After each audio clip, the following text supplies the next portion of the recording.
A new set of Title X policies and procedures could create a more comfortable and supportive reporting process for students, experts said. Title X and legal experts said the policy changes, approved by the Board of Trustees Friday and effective July 1, could ensure that students are more aware of the resources available to them if they are sexually assaulted. They said the updates could help foster a more supportive environment for survivors and alleviate anxiety that may accompany recalling a traumatic incident in front of a multiple-person hearing board. The policy changes, which include changing the Title X investigation process from a 6-person hearing board to a single investigator model, and mandating that all faculty be mandatory reporters, come after a year-long internal review of the university's Title X office. We are hopeful that the policy provides greater clarity on the work involved in each step and improves our students' ability to monitor the progress of their case.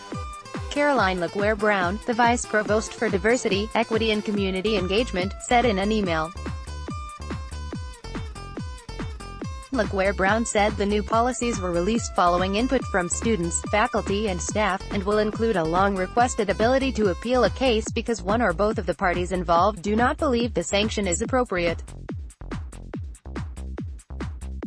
We heard from members of our community that not having the ability to appeal a sanction was a significant concern, she said. The ability to appeal a sanction has been put into practice at other universities, and we feel that adding the ability to appeal sanctions makes sense for our community. An alumna and sexual assault survivor called for the option to appeal cases on the basis of the sanction last spring in a petition after officials found her assailant guilty but gave him a sanction less than what is recommended by the Student Code of Conduct. Creating policies in line with peers. The new policy comes amid a national shift to implement a single investigator model in place of a hearing board. Previously, a volunteer student and faculty-led hearing board collected evidence and determined the outcome of sexual assault cases. Under the new policy, a single investigator, who may be a university employee or outside hire, will consider a complaint. Of GW's 12 peer schools, 8 currently use a single investigator model or a hybrid model in which the facts and findings collected by the investigator are then used by a hearing board type model to determine the outcome of the case. The other 4 schools rely on a hearing board model. Policy changes will also expand the types of university employees who are designated mandatory reporters, and faculty and academic advisors will fall within the 14 different types of staff roles deemed responsible employees. The employees are required to disclose information to the Title X office if a student shares an incident that could be considered sexual misconduct. Prior to the policy shift, only top-level administrators, like department chairs and deans, were considered mandatory reporters.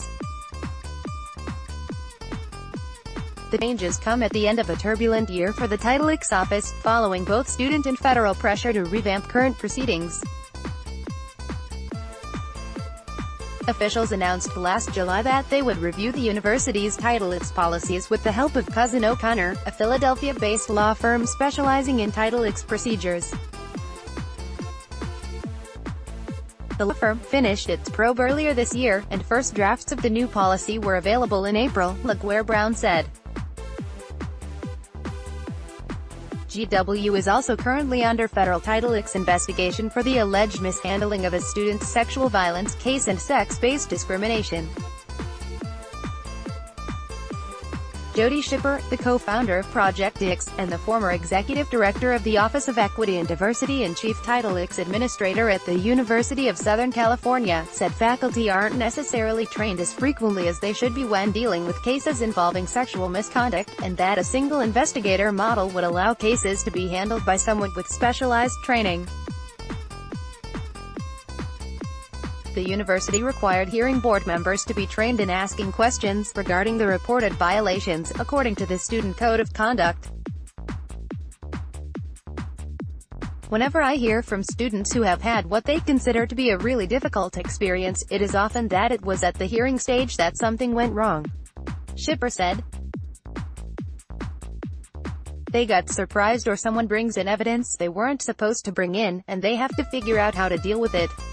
LaGuerre-Brown said the university will provide training for all parties who have a role in addressing Title X matters, but she declined to say what the training will include. Morgan Levy, the Title X coordinator and director of University Student Services Coordination at the University of Rochester, said that while faculty are often hesitant to see the number of employees designated as mandatory reporters expanded, the shift ensures that no case is neglected and that students are aware of the resources and options available to them, should they choose to report.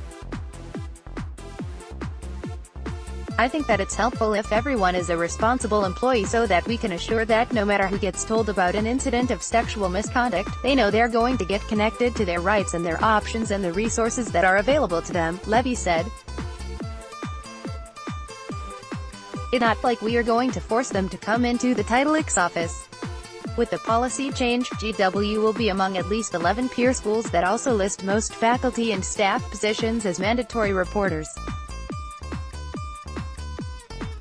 making the case process less traumatic. Experts said universities are increasingly recognizing that the single investigator model causes less anxiety for the students involved in the case, who would otherwise present sensitive information to peers and professors. Levy said a single investigator setup is often preferable to a hearing board model because it allows someone to act as a neutral party who is more accessible than members of a hearing board. She said the person who fills this role can frequently update the students involved in the case and alleviate the apprehension that comes with rehashing the details of an incident in front of multiple people during a hearing. In a hearing, these are already very traumatic, very difficult issues to talk through, she said. When you're just starting to ask those really difficult questions in the time-limited experience of the hearing, sometimes it doesn't allow the participants to give the level of thought and reflection necessary to do a good job answering the question. Drawbacks of a single investigator. Carly Mead, a staff attorney for Serve Justice, a nonprofit offering legal assistance to survivors, said a hearing board model can allow students to advocate for themselves better compared to a single investigator model. She said students often don't get to speak candidly with a single investigator because what is recorded with an investigator can seem more rehearsed and edited. When my clients do a hearing, they have the chance to ask questions, they get to submit questions to be asked to the accused students, to be asked to the witnesses, Mee said.